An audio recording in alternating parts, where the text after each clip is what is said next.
Con Stathopoulos and Josh Phegan come together in an incredible podcast, Grow, Scale, Master. An energetic approach to drive progress, master skills, build strengths and put the strategy back into rapid business and personal success. Backed by real-world experience in rapid scaling to playing the long-term game of business, it's the story of all the lessons learned on the journey to mastery.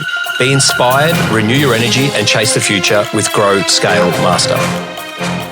For any business to truly scale, Con, it's really important that you've got a team and teams that work.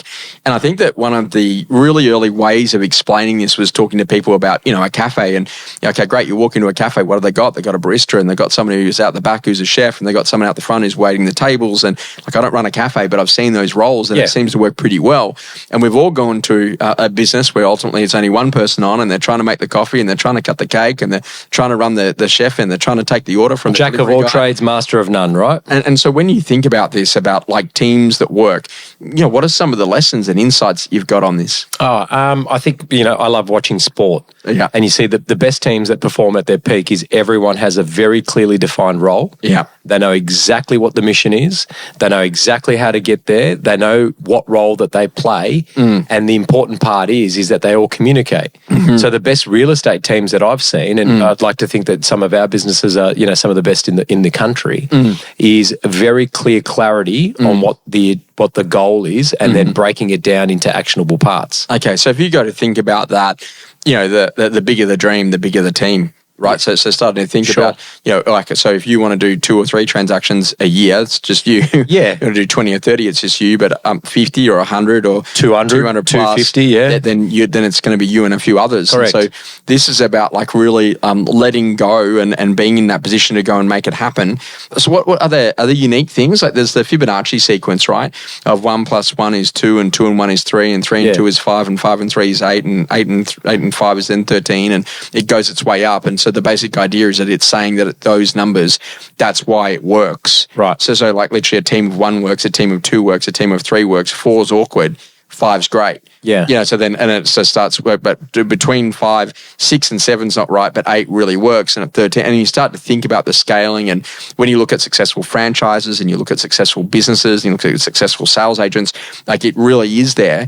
So the size of the team, it's really important to know, who does what inside of this business and what's the areas of responsibility. And then the other conversation is then the size of market. Do you measure size of market based on number of houses or number of transactions? Number of houses. Do you? I go number of transactions. Yeah, well, look, we look at both depending on the market, right? Mm-hmm. But I just go back on that team thing. I think the important thing is as well is that, with EBUs and real estate teams, I think there's been a proliferation of them over the last 20 years. Mm-hmm.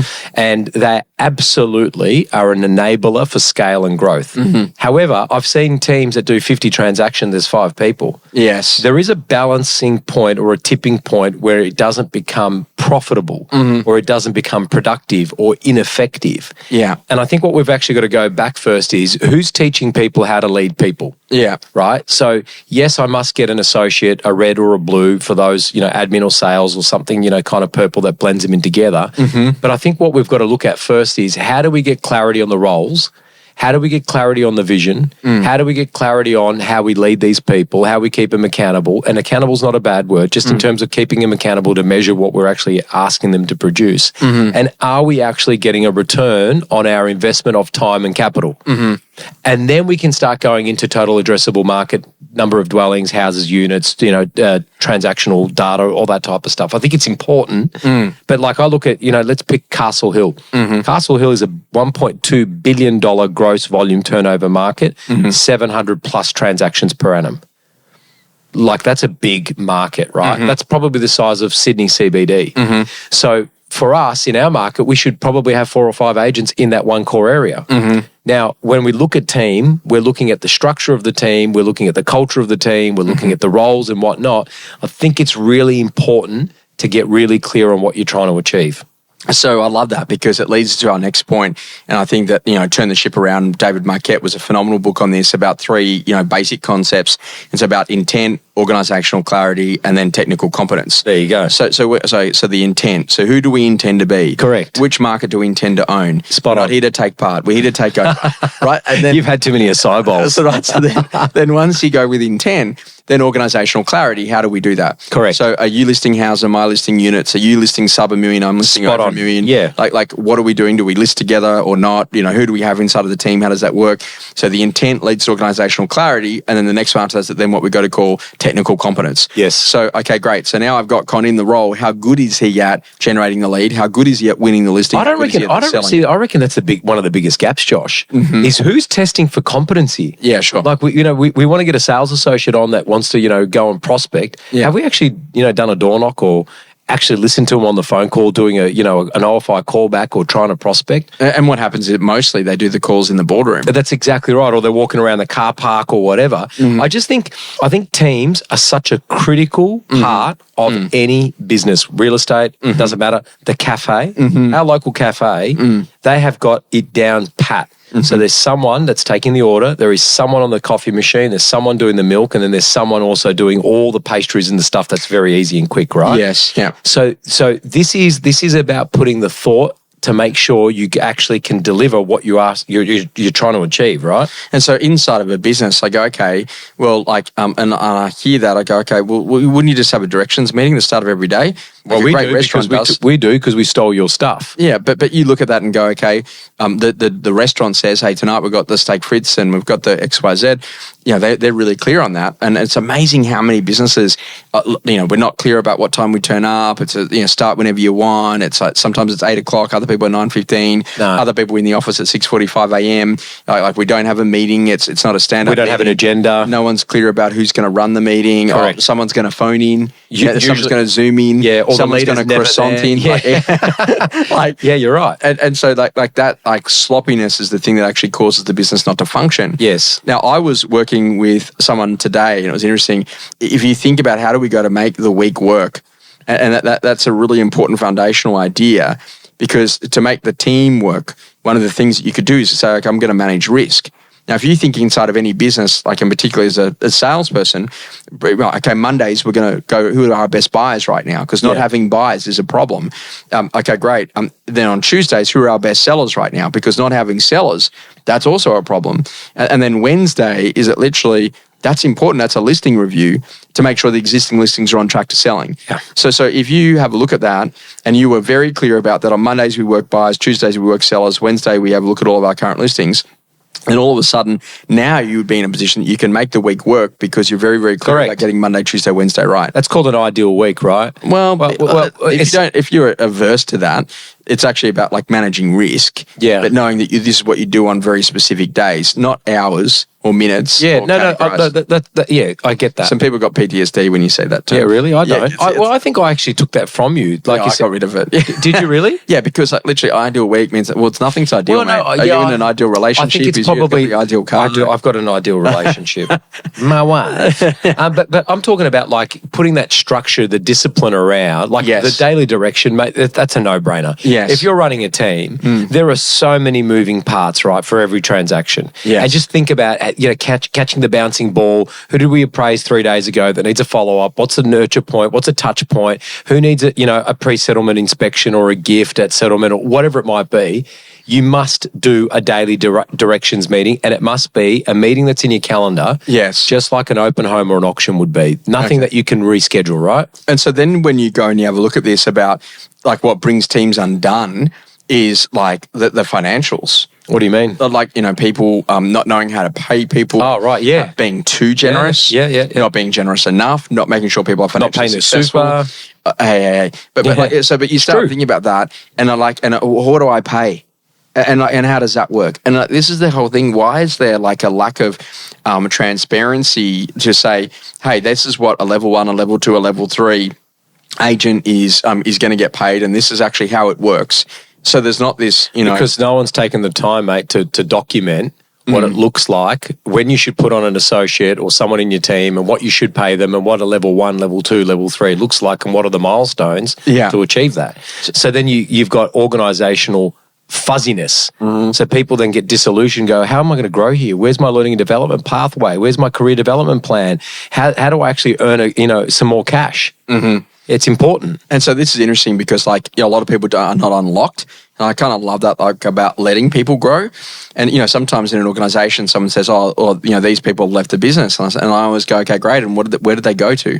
Yeah. And if they go to another real estate firm and then they're wildly successful, it was definitely your business. That's exactly right. And then my other favorite one, what did they do? Oh, they got out of real estate. Well, then you probably should have got them out earlier. Correct. And so this is that whole idea is that, I think that with the legislative environment, people are afraid to actually have conversations. Say, hey, is this actually for you? Yeah. Because if it is for you, then these are the types of actions and behaviors that you've got to start to exhibit. And that's a really important driver. Do you know, Josh, in our world, we do set to sell meetings, right? So straight after we list a property, a couple of days later, we'll go down and we'll speak to a vendor about how we're going to work and kind of the rules of engagement, that we'd like to play the game.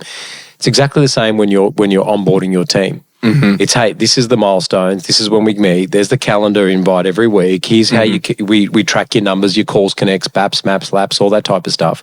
And then it really is actually sitting down and reviewing because what ends up happening is people accumulate people because we like people. But if we're not being productive and effective, all we're doing is just choking, A, the profit out of the business, and B, the opportunity for growth.